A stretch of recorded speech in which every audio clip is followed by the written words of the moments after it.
mais de la Commission électorale nationale autonome qui supervise et contrôle toutes les opérations donc, de ce processus électoral. La révision annuelle des listes, je l'ai dit tout à l'heure, elle est permanente, c'est-à-dire chaque année on doit le faire. Maintenant, avant chaque élection générale, on fait ce qu'on appelle une révision exceptionnelle. Et la révision exceptionnelle, à la différence de la révision ordinaire, c'est que la révision exceptionnelle est prévue par un décret du président de la République.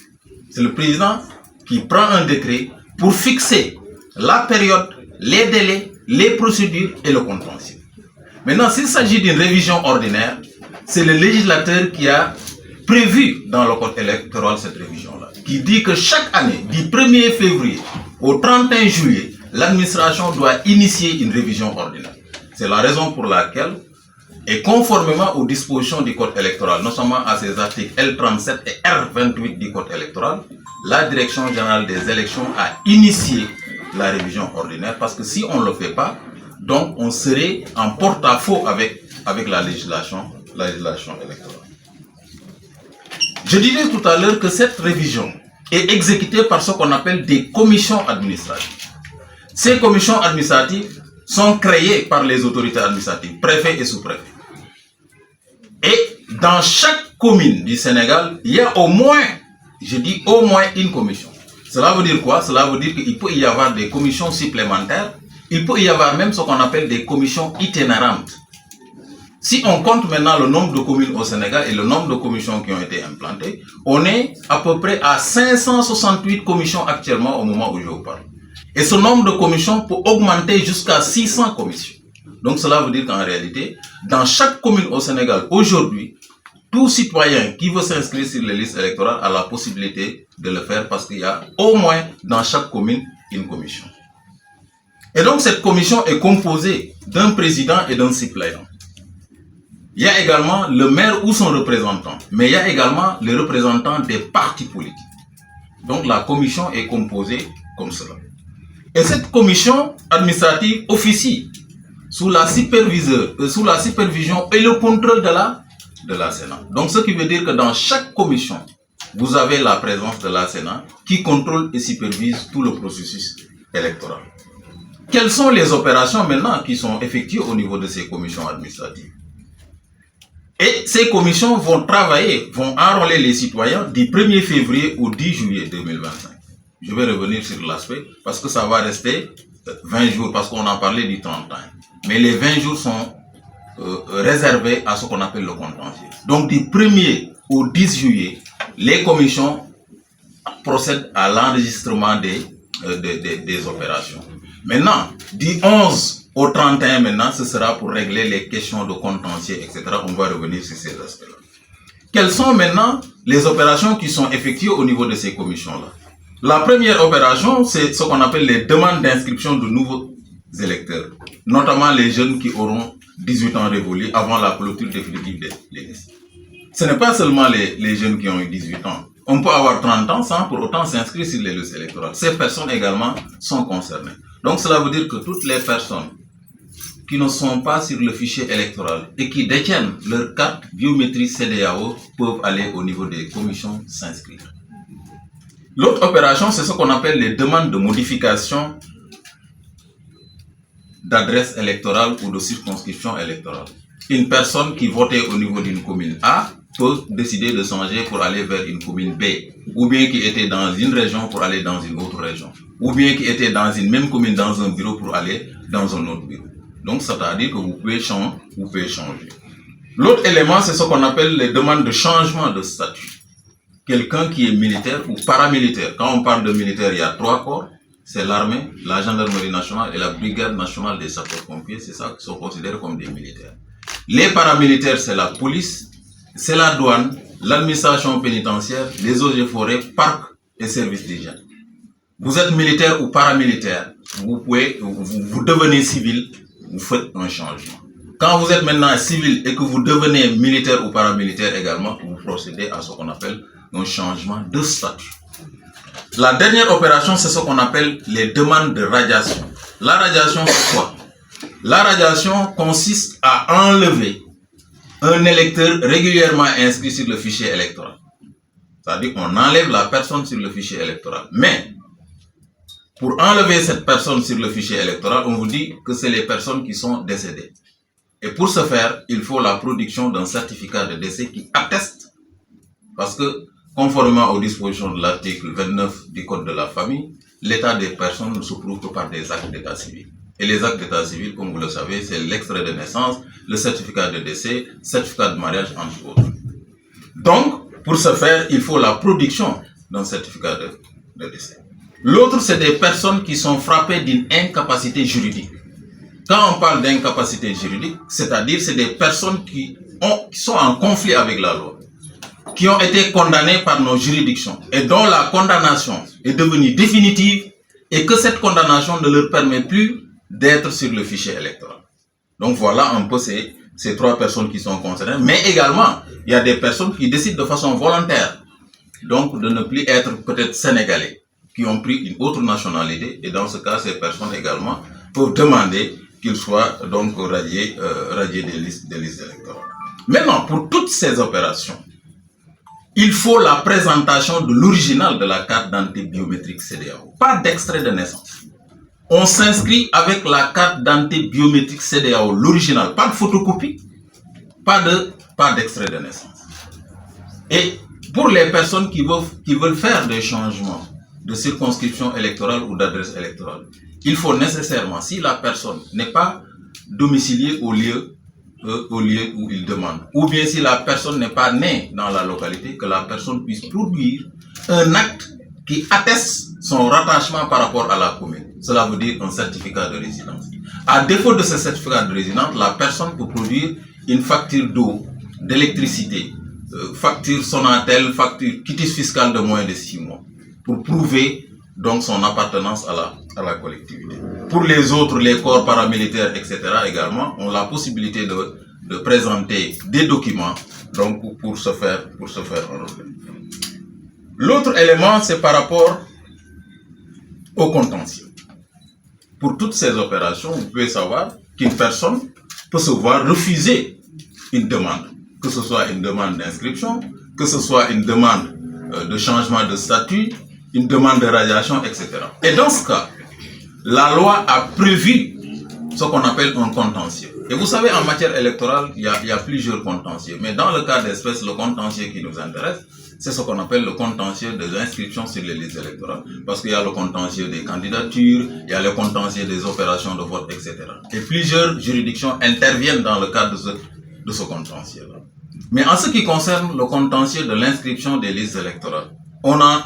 3 types de contentieux. On a ce qu'on appelle le contentieux de l'enrôlement, c'est-à-dire c'est un contentieux qui s'effectue au moment des opérations. Quelqu'un vient au niveau d'une commission et la commission refuse à cette personne sa demande d'inscription, de radiation ou bien de changement de statut.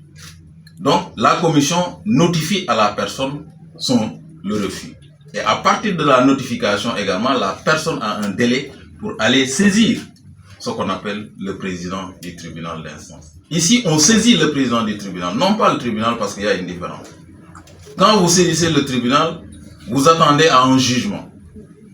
Mais quand vous saisissez le président du tribunal, on attend à ce qu'on appelle une ordonnance. C'est pourquoi en matière d'inscription sur les listes électorales, on rend non pas des jugements, mais on rend des ordonnances. Et donc, le président du tribunal a un délai de 10 jours pour rendre sa décision. Si le président rend sa décision, si la personne également n'est pas d'accord avec cette décision, la personne a la possibilité de former ce qu'on appelle un pourvoi en cassation devant la Cour suprême. Donc ça, c'est ce qu'on appelle le contentieux de l'enrôlement, qui est un contentieux concomitant aux opérations électorales. Il y a également un autre contentieux qu'on appelle le contentieux de la radiation d'office. C'est-à-dire, je disais que la radiation peut intervenir avant, on peut faire la demande au niveau des commissions, mais au moment de la consolidation des fichiers électoraux, on peut procéder à des radiations. Et ces radiations, je l'ai dit tout à l'heure, l'électeur qui est décédé,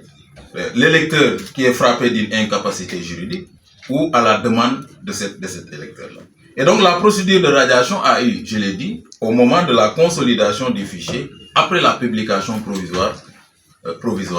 des listes. Et donc, si une personne est radiée,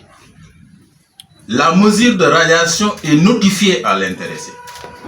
Et à compter de la notification de cette radiation, de cette mesure de radiation, la personne a un délai de 5 jours pour saisir le président du tribunal. Et donc, cette personne saisit le président du tribunal et après la décision du président du tribunal également, la personne a la possibilité d'aller devant la Cour suprême pour ce pouvoir-là. Le dernier contentieux, c'est ce qu'on appelle le contentieux de la publication des listes provisoires. Après tous les mouvements, inscription, modification, changement de statut et radiation, la personne, les listes sont affichées. Et toute personne qui n'a pas vu son nom, ou bien que son nom a été omis, ou bien qu'il y a des erreurs purement matérielles sur l'inscription de son nom, la personne s'appelle Mohamed, on a écrit Mohamedou, etc. Cette personne a la possibilité d'aller au niveau des juridictions également pour se faire, pour qu'on puisse le rétablir dans ses droits. Tout citoyen également inscrit a la possibilité de réclamer l'inscription d'une personne ou bien la radiation d'une personne. Donc, et la personne dispose, à compter de l'affichage, d'un délai de 20 jours pour faire son recours devant le président du tribunal d'instance. Et le président du tribunal d'instance a un délai de 10 jours pour rendre sa décision. Et donc, un délai de 2 jours également pour procéder à la notification de ces décisions-là. Donc, vous avez les 3 types de contentieux. Le contentieux de l'enrôlement, le contentieux de la radiation d'office et le contentieux de la publication provisoire des listes. Et le tout, on rend une ordonnance et il y a des voies de recours qui sont ouvertes, c'est-à-dire la cassation. La personne n'est pas d'accord, cette personne peut aller devant la Cour suprême pour se faire entendre. C'est ce qu'on appelle ces voies de recours-là. Donc, voilà, de façon résumée, ce qu'on entend par la révision ordinaire, à ne pas confondre avec la révision exceptionnelle. La révision ordinaire a un délai fixe, fixé par le législateur, du 1er février au 31 juillet. Alors que pour la révision exceptionnelle, ce n'est pas fixé par le code électoral, c'est le président de la République qui en décide. Et les délais et les procédures, les gens peuvent en discuter. Mais pour la révision ordinaire, c'est prévu, l'administration l'a initié, on est en train de l'exécuter. Et donc, je pense que c'est ça le rôle d'une administration responsable, d'une administration professionnelle. Donc, je voudrais peut-être lancer tout simplement un message, parce que je sais que on est en face des journalistes qui vont relayer l'information, inviter tous les citoyens sénégalais, de quelque bord qu'ils soient, de l'opposition, de la majorité, inviter également la société civile, les autres acteurs du processus électoral à participer à la sensibilisation et à la communication. Ça va durer 6 mois et les Sénégalais n'aiment que le dernier jour pour aller se faire enrôler. Je pense que c'est le moment à jamais d'aller au niveau de ces commissions-là pour s'inscrire massivement afin de permettre à beaucoup de Sénégalais de pouvoir participer à des informations. Je pense que peut-être avec d'autres questions, on aura l'occasion de revenir sur certains points. Et donc, maa ngi leen di jaajëfal di leen gërëm ci seen teewaay ak seen taxawaay. Di gërëm également ñi nga xam ne ñoo nekk fii ci direction générale des élections, journalistes yi. Dama bëggoon def benn témoignage ci journalistes yi parce que bépp activité bu ñu am fii ci direction générale des élections, journalistes yi am nañ ci benn taxawaay bu am solo. Li ma ci mën a seede rek mooy depuis 2022 ba nga xamee ne commencé nañ benn série d'élections muy élection territoriale maanaam élection yi nga xam ne ci la ñuy fale ñi nekk ci gox-goxaat yi muy élection député yi maanaam élection yi nga xam ne ñoo nekk ci pencum ndaw réew mi ndaw yi fa teew muy élection présidentielle 2024 bi passé ba ci élection yi nga xam ne mooy élection anticipée yi passé journalistes yi dañ ci am benn taxawaay bu am solo. Loolu nag li koy firndeel mooy direction générale des élections ak journalistes yi dañu doon am ay formation yoo xam ne dañ ko doon def parce que ñun élection bu amoon ak opération bu amoon ci maison de la presse lañ doon defee ay formation di former ay journalistes te gëm naa ne formation boobu lu am njëriñ la pour direction générale des élections mais lu am njëriñ la également pour journalistes yi ñu rafetlu taxawaay bi di leen ñaax rek te xam ne ñun suñuy buntu ubbeeku nañ pour képp koo xam ne bëgg nga am information bu la wóor wala bu leer boo fi jegee incha allah dinañ ci def suñ kéemtulaay kàttan beneen aspect bi mooy am nañ benn site d'information boo xam ne bépp information bu ngeen soxla vérifier wala lu ngeen soxla ci affaire élection bu ngeen demee ci site bi mun ngeen ko am foofu en tout cas man du ma def lu dul di leen jaajëfal di leen gërëm ndaje bi nag dañu ko woote ñun waa direction générale des élections parce que dafa am lu ñu commencé mooy li ñuy tuddee révision ordinaire nag boo ko tuddee maanaam mooy yeesalaat liste yi nag loi bi dafa ne liste yi moom dañ koy war a yeesal at bu ne maanaam yeesal bi amul nga def ko ren doo ko def déwén maintenant yeesal bi nag dafa am ñaari xeetu yeesal am na yeesal bu ñuy wax révision exceptionnelle boobu bu fekkee ne dañoo dëggmal élection wala ñuy waaj élection yoon dafa ne président de la république dafay jël décret te ci décret bi mooy xool ñaata fan la révision bi di diire kañ laa koy def nan lañ koy defee ak délai yi ñaata la ak bu amee contentieux nan lañ koy régler loolu la ñuy tuddee révision exceptionnelle te loolu avant élection di am lañ koy def d'habitude donc loolu président moo koy def bu dee révision ordinaire nag da nga ko war a def at bu ne mais ñu ne la dafa am période boo ko mën a def période boobu législateur bi dafa ne 1er février ba 31 juillet nga ko mën a def ñu ne kan moo ko mën a def ñu ne administration électorale bu ñu waxee administration électorale nag xel yépp dañuy dem ci direction générale des élections loolu nag du ñun rek ñoo ciy nekk di liggéey dañ ciy liggéey ak ñeneen ñoo xam ne ay administration lañ boo jëlee li ñuy tuddee administration territoriale maanaam sous-préfet yi ak préfet yi dañ ci am benn taxawaay bu am solo nga jël daaf ñooñu également dañ ci am taxawaay bu am solo nga jël ñi ñuy tuddee commission électorale nationale autonome Sénat ñoom également dañ ci am taxawaay bu am solo ñooñu ñëpp ñooy lëkkaloo def initier révision ordinaire boobu révision boobu nag mënuñ ko woon ñàkk a def parce que buñ ko defuloon yoon dal suñu kaw parce que dañ ñu ne 1er février ba 31 juillet da ngeen ko war a def moo tax administration électorale jël ay responsabilités bi loolu jotee ñu def ko samp ay commission parce que li koy doxal mooy ay commission te commission yooyu ñu ngi ko samp ci commune yépp fii ci Sénégal donc am na juróomi téeméer ak juróom-benn fukk ak juróom-ñetti commission yoo xam ne ñu ngi ci dëkk bi te prévoir nañ 600 commission yoo xam ne fii ak prévision balaa jeex peut-être ñu atteindre nombre boobu commission yi nag day am président ak suppléant am maire bi wala ki ko fa teewal ñi nga xam ne aussi ay parti politique lañ ñoom dañuy teew ci commission yi nag ñooy xool li ñuy liggéey mën nañ ne dañuy liggéey 8 heures ba 18 heures noppalu benn fan wala noppalu loolu également commission yi bu ñuy defar seen arrêté yi ñoom ñooy prévoir parce que ku nekk ak say réalité loolu bu weesoo ñu ne commission yooyu lan lañ mën a def lan lañ war a def liñ mën a def mooy am na sénégalais yoo xam ne am nañ fukki at ak juróom-ñett ou bien dinañ am fukki at ak juróom-ñett fii balaa révision bi di jeex ñooñu yoon may na leen sañ-sañ ñu ñëw ci commission bi bindu ñeneen ñi mooy ñi nga xam ne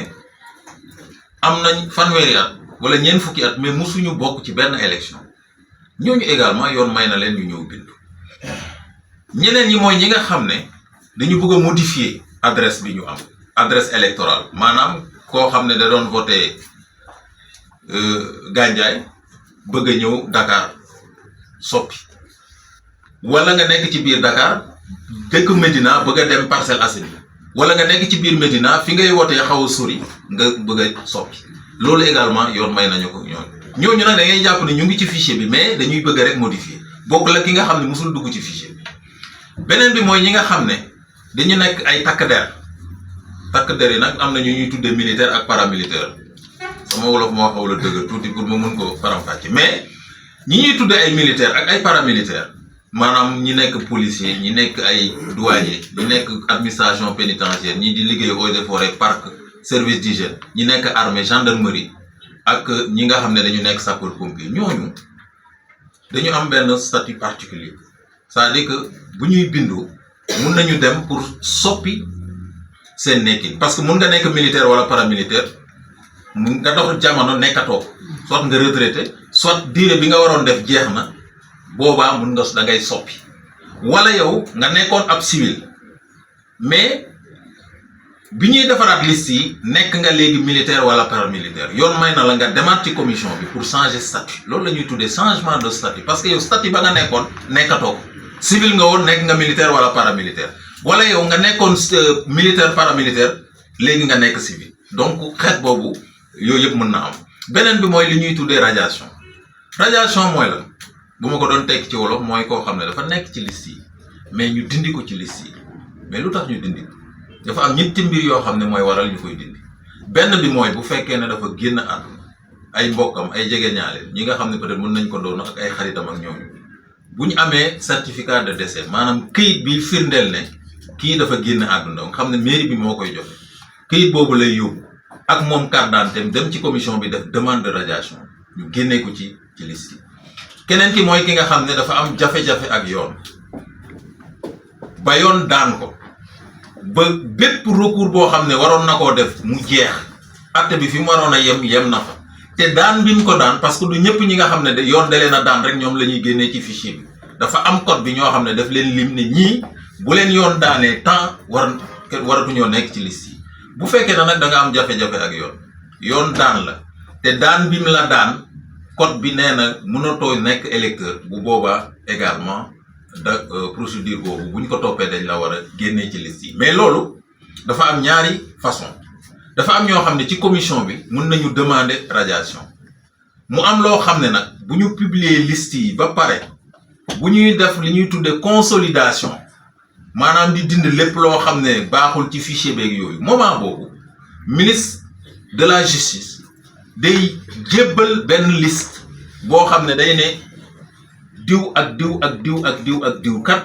dañu am jafe-jafe ak yoon daan na leen mënatuñu nekk ci fichier électoral ministre de la justice mooy jël liste boobu envoyé ko ministre de l'intérieur et de la sécurité publique ministre de l'intérieur et de la sécurité publique jox ko ay services donc loolu la ñuy tuddee radiation donc beneen bi mooy ki nga xam ne dafa jël beneen nationalité beneen dëkk bëggatul nekk sénégalais mu ñëw ne bëggatuma nekk sénégalais ñu génnee ko ci liste yi wala koo xam ne rek peut-être dafa jóg rek dem ci kooku ci kii bi ne leen man bëggatuma nekk ci liste yi parce que vote du obligation fekk nekkul obligation nag ku mu neex mun nga génn ci liste yi bon cas boo xam ne nag ñun mosaguñ ko gis mais loi bi prévoir na ko donc loolu mooy yi nga xam ne mooy xew ci commission yi loolu nag bu amee dafa am loo xam ne yoon da koy prévoir à tout moment parce que kenn xamul mun nga ñëw ci commission bi gantal la sa inscription ne la lii ak lii yow d'accord ci boo ci d'accord nag yoon da laa may nga dem jooy ko tribunal mais fan nga koy jooytoo tribunal boo koy jooytu tribunal doo saisir tribunal bi da ngay saisir ki nga xam ne moo jiite tribunal bi ñu koy wax président tribunal mais ban tribunal nga war a jëm loolu dafa am solo parce que bu fekkee ne yow xamoo tribunal bi nga war a dem boo demee sa délai yi nga war a saisir bu jeexee dootoo am possibilité def ko ban tribunal moo ko war a def parce que ñu bëri mun nañ jàpp ne conseil constitutionnel ngay dem wala cour suprême wala cour d'appel bu fekkee ne inscription ci liste yi la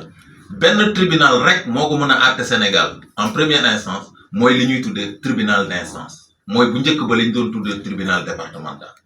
donc tribunal boobu boo fa demee président bi ngay saisir boo ko saisiree ne ko man kat dama dem commission béréb sangam ñu gantal ma sama inscription dama bëggoon ñëw nag pour joytu ko fi parce que man ci samay droit laa ne parce que lii et cetera président bi bu boobaa dina jël dossier bi càmbar ko bu la waree jox dëgg mu jox la dëgg bu la warta jox dëgg aussi du la jox dëgg bu rendre ordonnance am d'accord ci yoon may na la nga dem cour suprême joytu ko foofu mais cour suprême rek la mën a yem cour suprême moom bu décider li cour suprême décider moom la ñuy appliquer beneen bi mooy loolu la ñuy tuddee contentieux de l'enrôlement maanaam contentieux boo xam ne dafay déroulé wu tant que opération yi ñu ngi am mun nga ko def bu opération yi jeexee ba ñu tëj lépp ba génnee liste bi dafa am beneen contentieux buy am maanaam koo xam ne dem na ci liste bi gisul turam wala mu dem gis ne turam niñ ko bindee baaxul donc boobaa également yoon may na ko possibilité mu dem ci président tribunal bi ne ko man kat dama gisul sama tur wala sama tur niñ ko bindee baaxul dama bëgg ñu corriger bu boobaa également yoon may na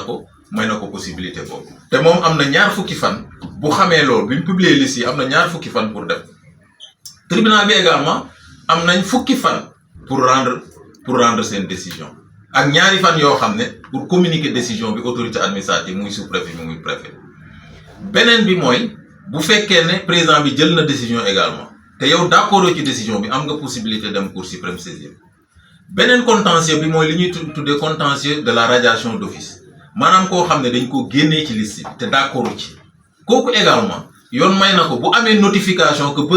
bés tel dañ ma radier ci liste yi am naa notification bi bu jotee notification yoon da ko may juróomi fan yooyu mun na def recours am ci commission yi. donc loolu la ñuy tuddee contentieux maanaam képp koo xam ne ci biir opération yi wala bu ñu affiché liste yi wala dañ ko génnee ci liste yi mu bëgg a dem tribunal yoon may na ko mu dem ci tribunal d'instance bi nga xam ne ci commune am fa la ne mu dem foofu bu kontaanul mu door a dem cour suprême. léegi nag décision bu cour suprême jël ñëpp xam ne décision bii la cour suprême jël parce que cour suprême mooy fa la contentieux bi di yem di bëgg rek woo sénégalais. woo acteur politique yëpp bu ñu nee acteur politique na muy parti politique bu far ci opposition muy parti politique boo xam ne dafa far ci nguur gi boole également ñi nga xam ne ñooy société civile ak ñi nga xam ne ay acteurs yoo xam ne dañu nekk di yëngu ci wàllum culture ak yéen suñu mbokk journalistes yi ngeen jàpp ci sensibilisation bi ak communication parce que am na loo xam ne donc boo koy def da nga ciy boole ñëpp. ñun waa direction générale des élections ñu ngi woo ñëpp ñu jàpp ci campagne de sensibilisation bi parce que am na sénégalais yu bëri yoo xam ne amaana yëgaguñ yenn information yi te xam naa ne yéen fi ngeen mën a yegg pour jàllale fa information peut-être ñun direction générale des élections mënuñ fa yegg di leen ñaan ñu tas information yi di woo ñëpp ñi nga xam ne formation politique lañ yor également ñu mën a bokk ci sensibilisation bi pour mun ko wéyal beneen bi également mooy dinañ am gannaaw suba dimanche incha allah benn randonnée boo xam ne dañ ciy invité ñëpp randonnée bi nag day boole ñëpp acteur politique muy majorité muy opposition muy société civile muy ñëpp ñi nga xam ne dañuy yëngu ci wàllu élection dañ leen ci woo journalistes yi ñu ñëw fekkee ko direction générale des élections la ñuy commencé dem ba côté Atepa ñëwaat bu ñu ñëwee aussi dinañ tàllal ay micro ay nit ñu def ay messages de sensibilisation pour que nit ñi mun a dem bindu ji ci liste yi. nañu dem bindu parce que c'est un acte citoyen beneen bi également dañuy waajal ay caravane 14 régions yu Sénégal yëpp dina am caravane yoo xam ne au moins dinañ sillonner région bu nekk pour au moins 10 jours caravane yooyu dañu ko def pour mun a yokk sensibilisation bi pour que bépp sénégalais ak fépp foo munti ne parce que Sénégal du Dakar rek bëgg nañ ki nekk Fongolimbi bëgg nañ ki nga xam ne mu ngi nekk Godagen bëgg nañ ki nga xam ne mu ngi nekk bon donc bëgg nañ ki nga xam ne mu ngi nekk également ci dëkk àll yi ñoom ñu am information parce que loolu lu am solo le droit d'information c'est un droit constitutionnel constitution bi dafa maye loolu moo tax ñun ñu ngi ñaan ñëpp ñu jàpp ci campagne de sensibilisation bi pour que ñëpp mën a yëg ne liste yi ubbi nañu te ñu bañ a xaar ba dernier moment bi parce que mun nañ bañ a xaar ba dernier moment bi ñu mun a dem affaire bi di am ay jafe-jafe yooyu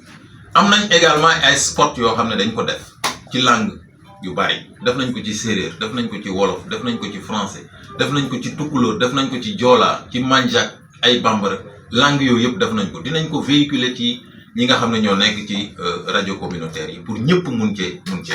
parce que ñi nga xam ne aussi dañu dëkk fu sori dañu war a am information bi pour mën a dem ci commission yi bi di leen wax ne aussi am nañ benn numéro vert boo xam ne bépp sénégalais bu soxla information mun na fa wote am nañ également benn site boo xam ne ku soxla information muy journaliste muy keneen mun nga dugg ci site bi nga am information boo ko amul am nañ li ñuy tuddee direction de la formation et de la communication am benn division boo xam ne c'est la division de la communication et des relations publiques boo xam ne boo fa demee mun nga am information yi nga soxla parce que nag ñun dañu bëgg bépp information boo xam ne ci wàllu élection la muy génnee direction générale des élections mu bañ a doon information boo xam ne dañ koy fooye ci ay wéewu comment dirais-je wéewu bi nga xaw ma wéewu nag comme on dit très souvent donc loolu laa amoon loo xam ne dinaa ko wax xaw na gudd tuuti mais di leen jéggalu ci taxawaay bi parce que xam naa ne am na ñu bëri seen taxawaay affaire yu métti na di nag xaar ay questions yoo xam ne bu fekkee ne li ñu fi wax dafa am lu ci leerul ñu mën ko leeral mu doon ci français mu doon ci. numéro vert bi ñaare la. numéro vert bi 800. 800 00 2017. 800.